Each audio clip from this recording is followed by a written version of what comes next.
Cheers. Cheers. Kanpai. Bye. Cheers. Okay, hello everyone out there in PixelJunk land. This is Ariel Angelotti. Oh, what was that? So I was swallowing the beer. Oh. Gulping the beer. They do it in all the Japanese adverts, don't they? Oh. You got, especially with this new mic we have. Yes, this fancy mic. So you have to.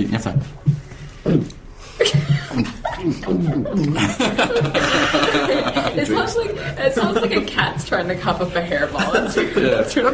It's one of the weirdest things about being in Japan is that they have these adverts for drinks and stuff, and they really overemphasize that gulping as you drink. Yeah, and then you do that.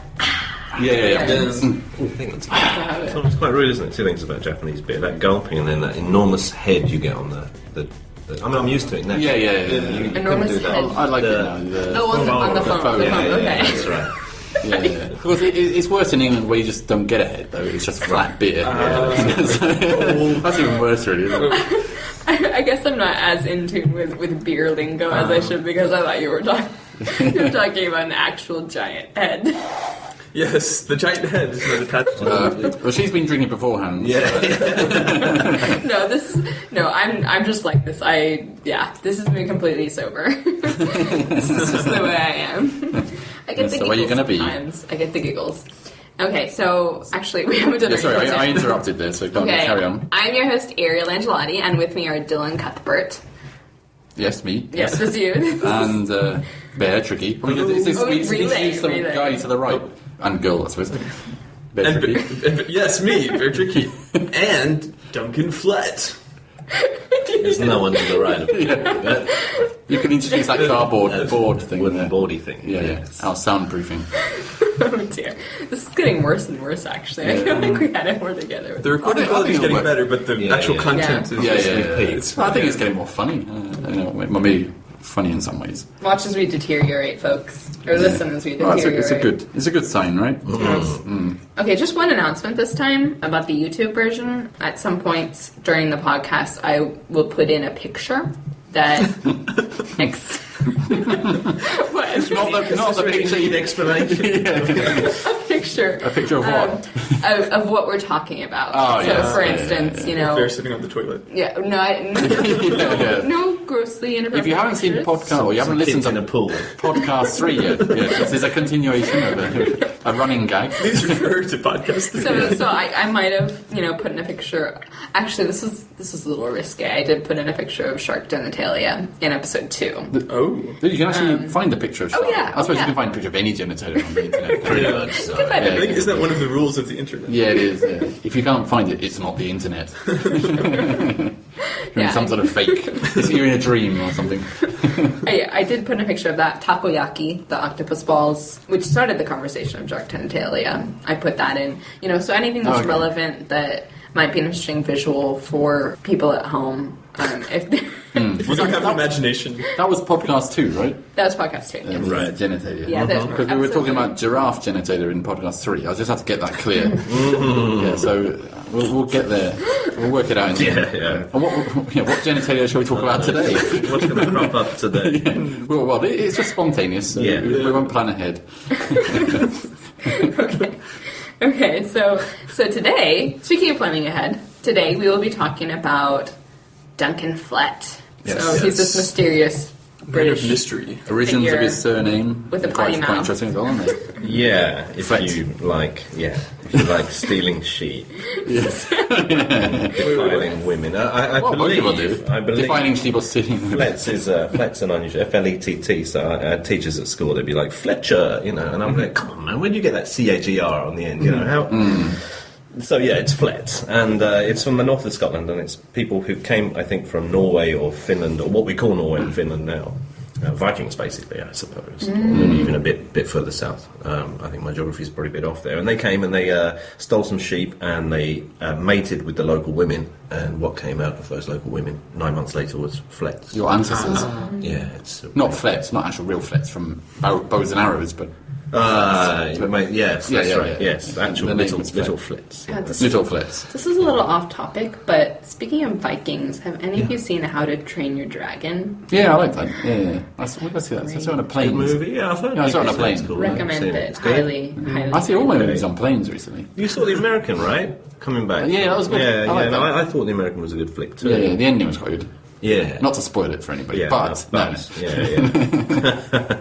I don't know. I tend to not experience movies on planes very well. Experience. No, if Experience, yeah. it's a good movie, then even if you see it on a plane, it's still a good movie. If it's like a so-so movie, then It's if really bad. it's you can't watch it on a plane. But the screens are getting bigger, right? I think that's the thing. Yeah, it used to yeah. be these tiny screens in the back of the seat. Now they're quite big. They're yeah. enormous, Yeah, right? Yeah, Decent size. and they're right in front of you, and Yeah. you can just zone in on it.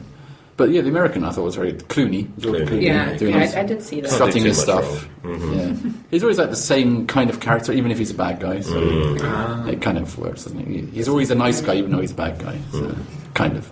Kind of a slow burn spy thriller, but it's really more of a romance.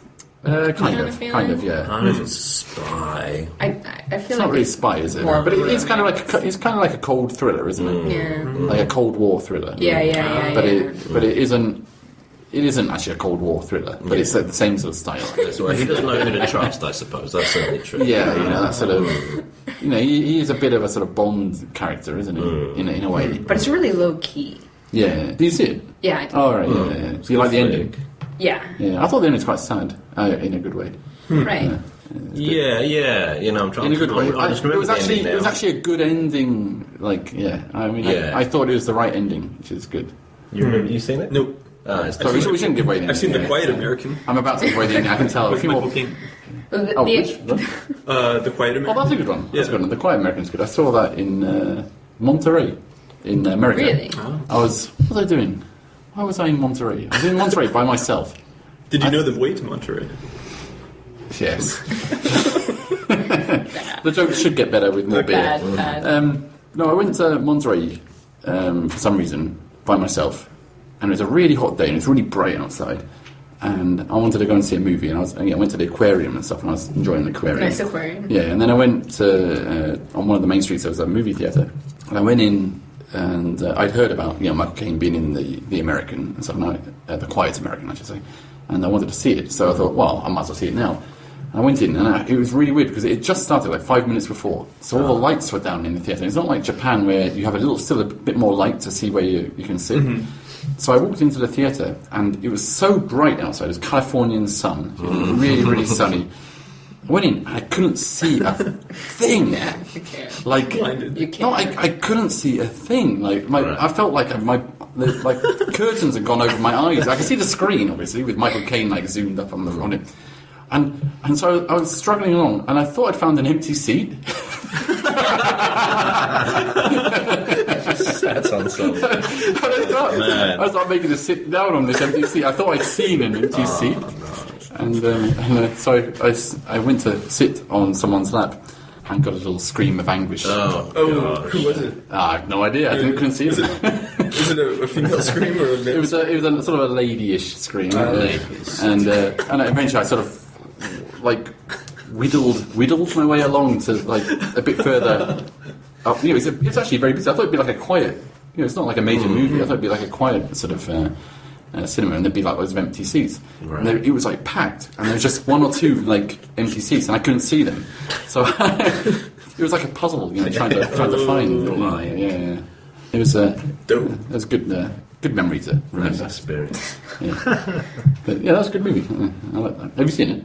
No, I have not. It's about Michael Caine playing an American, I suppose. No, he was Or is a he journalist in Oh, that's a Vietnam. journalist, but he's talking. And the Quiet American. Oh, it's a Nam flick. the guy Yeah, no, it is, from, yeah. but it's before like the American part of the Vietnam War started. Oh, okay. And there's another, can't remember his name, the guy from The Mummy. Brendan Brendan Fraser. Yes, Fraser. yeah, he plays basically in it? this Right. importer.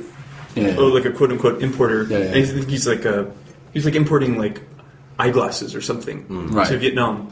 Or maybe he was like an NPO guy trying to like bring like medical equipment to Vietnam or something like that. But he's actually a CIA operative who's Yeah, that was it. trying to cause havoc Yeah, in Vietnam yeah. to encourage the American public to support the war in Vietnam. Yeah. There's a really good explosion scene in one of the near the beginning of the movie. That's quite good. But there's lots of good scenes in that, like out in the country in Vietnam as well, isn't there? Where Michael Caine's like going back and forth, or he's trying to get somewhere. I can't remember where, and he comes across like the other side, I presume. Right. But even like there's lots of loads of little twists in the story as well. And it came out. I was quite impressed with it actually. For not a major movie, it was a very interesting movie to watch. Worth checking out. Non-flicks are just so painful to watch, though.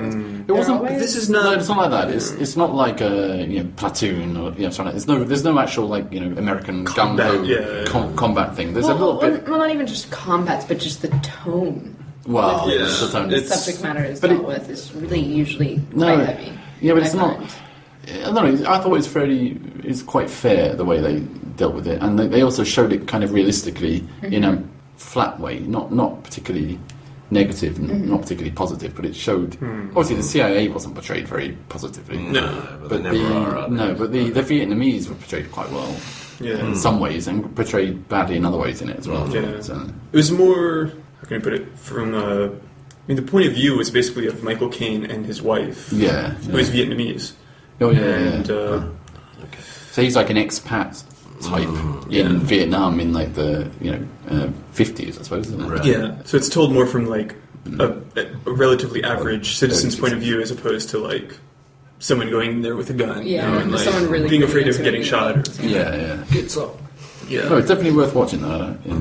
Quite American. So after my initial, sitting mistake. Right. I enjoyed the movie. I thoroughly enjoyed it. Yeah, thoroughly enjoyed it. Yeah. Good. Monterey's great. If you haven't been there, you should go. That's the jazz festival place, right? Jazz festival? Monterey Jazz Festival. I think Monterey is known for its aquarium.